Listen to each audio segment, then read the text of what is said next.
T shirt में, क्योंकि हर चीज़ पे उनकी टिप्पणी, क्रांतिकारी यात्राएं की उन्होंने और उस पर उन्होंने क्या क्या टिप्पणी नहीं की।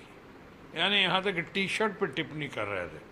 तो आज वही टी शर्ट पहन के इतना रिजल्ट अच्छा लाने के बाद राहुल गांधी और तमाम लोग उसी टी शर्ट में, यूँ कहें कुछ लोगों की नज़रों में छाती पे दाल मूंग रहे हैं, रोज़ आते हैं उसी टी शर्ट में, क्योंकि हर चीज़ पे उनकी टिप्पणी।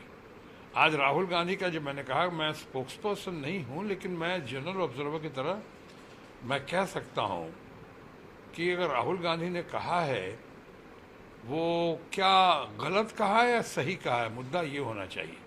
लोग मानते हैं जो राहुल गांधी ने कहा बिल्कुल सही कहा है। वहाँ अगर सही बातें की हैं तो आज के दिन वो राग अलापना कि साहब विदेश में जाकर ऐसी बात नहीं करनी चाहिए थी, इसके दो पहलू हैं। एक तो ये कि इसकी शुरुआत किसने की, हमेशा हमारे माननीय प्रधानमंत्री नरेंद्र मोदी ने की।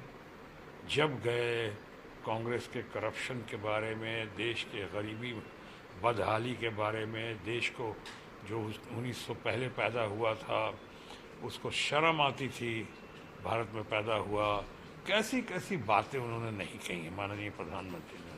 मानता हूँ जोश में कहा गया होगा, मानता हूँ शायद अच्छी ब्रीफिंग नहीं होगी उनके पास, या अच्छी ब्रीफिंग पर गौर नहीं किया होगा। तो आज अगर राहुल गांधी ने ऐसी बात कही है, और उसको, जबकि ये इंटरनेट का ज़माना है, अब वो बात नहीं रही कि विदेश में क्यों नहीं कहना चाहिए था, कहना चाहिए था। अब तो आप एक से मैं आपसे बात कर रहा हूँ, चंद लम्हों के बाद जो हमारे चाहने वाले हों, मानने वाले, या हमें जो क्रिटिसाइज़ करने वाले हों, वो अब पूरी दुनिया में देख लेंगे, जहाँ जहाँ उनको देखना है वो देख लेंगे। तो अब वो दूरियाँ तो बहुत कम हो गई हैं, हम ग्लोबल मार्केट में आ गए हैं, ऑनलाइन का ज़माना है। तो ऑनलाइन के ज़माने में अगर राहुल गांधी जी ने कोई ऐसी बात कही है जो हमारे रूलिंग पार्टी के लोगों को या माननीय प्रधानमंत्री को या उनके चाहने वालों को अच्छा नहीं लगा है, तो मैं समझता हूँ ये नादानी है। पॉलिटिकल तौर पे कह सकता हूँ ये सही नहीं है। राहुल गांधी आज बहुत ही लोकप्रिय हैं।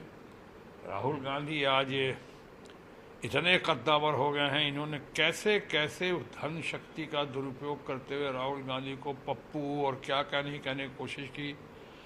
फेंकू नाम आया था, उसको दबा दिया, अपने फेंकू नाम को, और इनके पप्पू नाम को उभार दिया।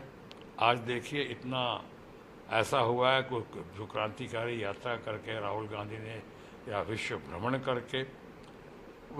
करके जिस तरह से उन्होंने अपनी छवि को या अपनी पर्सनैलिटी, व्यक्तित्व में जिस तरह से उभार आया है, वो तो अभूतपूर्व है, बेमिसाल है। तो आज लोग कहते हैं ना, खिसियाई बिल्ली खंभा उखाड़े। आज उन्होंने और इंडिया ब्लॉक ने मिलकर, और हमारी ममता दीदी का उसमें बहुत बड़ा योगदान रहा है, इन लोगों ने मिलकर आज जो है इतना बड़ा चेंज तब्दीली की है कि 240 में अगर रूलिंग पार्टी के लोग हैं तो 240 के आसपास करीब करीब हमारा इंडिया ब्लॉक भी है। अब मामला पार्लियामेंट में हाउसफुल दिखता है, और पूरे पार्लियामेंट की अभी दिख रहा है अंदर आन बान और शान, लोग को दिख रहा है कि राहुल गांधी हैं, चाहे और कुछ हमारे अपने अपोजिशन ब्लॉक के, इंडिया ब्लॉक के नेतागण हैं। तो ये कहना गलत है, ये दुर्भाग्यपूर्ण है कि उनके हर पहलू को, उनकी हर नीति को, उनके हर बातचीत को, और जहाँ रहें उनको कहाँ तक टी शर्ट से लेके हर चीज़ पे ये करना वो सही नहीं है, मैं सही नहीं मानता हूँ। फिर लोकतंत्र है, जो ऑनलाइन का ज़माना है, ग्लोबल बाज़ार है आज, तो सब कोई अपनी अपनी मर्ज़ी से कह ही रहा है और कहना चाहिए। अब वो बात थोड़ी रही है ये इंडिया वो इंडिया थोड़ी। आज इंडिया के लोग इतने काबिल हैं, इतने गुणी हैं, दुनिया में इतने सबसे ज़्यादा शायद CEOs हमारे इंडियंस होंगे दुनिया में, और ख़ासकर यूरोप अमेरिका में तो पाँचवा नंबर हमारे डॉक्टर्स का।